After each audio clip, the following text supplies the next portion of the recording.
السلام عليكم ورحمة الله وبركاته. وبلين كي نجار كان سبسي.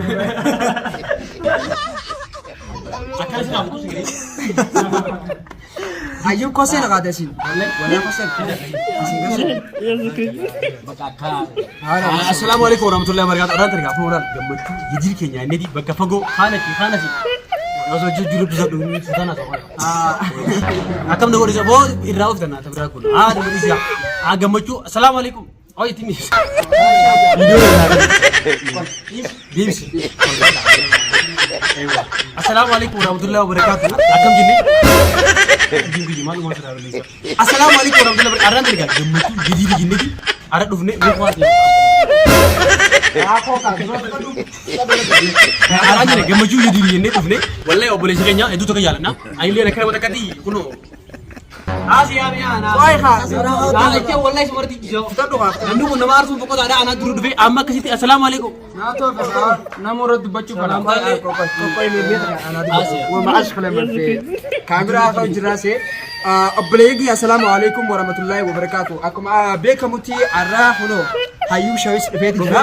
Wamaad sekolah merben. Nami ni cinan arkaj jitan ustaz nabi berkata pun. Yadir saya bagainya isaga asirnya. Shaw mate jo betul wamaad sekolah merben. Mate jira juga. Mate jira. Udah jira. Aku orang borcele bahasa jira. Wamaad sekolah merben. Aku mari kan. Garu nalle. Embe juga nalle. Boleh jira nalle. Kan aku gemucu lagi dufne tujuan Arjun le arah guyara oleh kere gemucu aja kan udah gama. Kakak.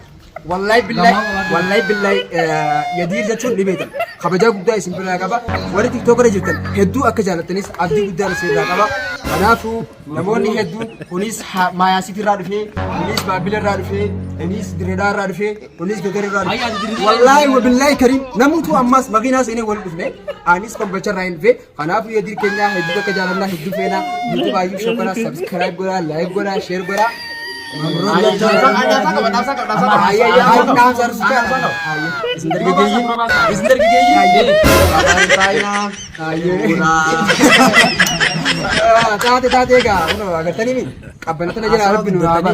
Assalamualaikum warahmatullahi wabarakatuh. Obboleeyyan kiyya reessa jirra?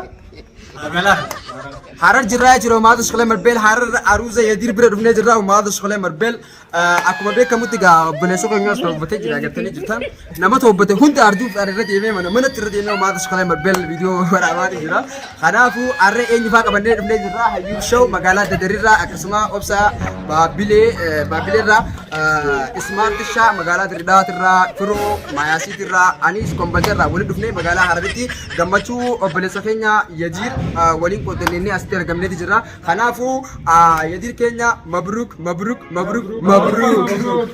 hayyub shaw wamaad shaqalee marbeel hayyub shaw jechuun abbaa kiyya wamaad shaqalee marbeel abbaa kiyya obboleessa kiyya nama social media kana na tarakabsiise wallahi wabillahi karim baraku bala maafi kudhataka osoo ina waa'ee tiktoka waa'ee youtuba hin beene magaalaa haramayaa tirra neeyamee bishaan haramayaa gubbatti diraamaa haloola qurxummii jiru bifa ajaa'ibaati yuunivarsiitii haramayaa hunda keessatti na daleessee abbaa qabeenyaa hunda dogode anuma qaqallaa goggubaa kana kaayisina garta kana jechuudha hayyub shaw akka isin laalta kana miti hayyub shaw jechuun nama gartee flooraa miti beekumtiin ilma namaa jechuudha beekumtiin nama flooraa miti wamaad shaqalee marbeel nama beekama nama gartee miidiyaa kanarratti eenyu feemasa namni inni hin beekne wallahi ni jira jeeyyaa duni takkata malee yoo amaar taate Somaalilee ni bikin beeka Somaalee ture kanaafuu hayyuu show nama jabaadha akka laaltan kanaa miti amma mana isaa keessa jira ittiin mu jira obboleessa tiktok isaa keessa jira maal qubee isinitti jallisu dhiifama akkana dhiisee jira tuqaa bakka sana dhiisoo quba akkasuma quba dhiisnee jira wassalaamu alaikum warahmatullaahi wabarakaatuh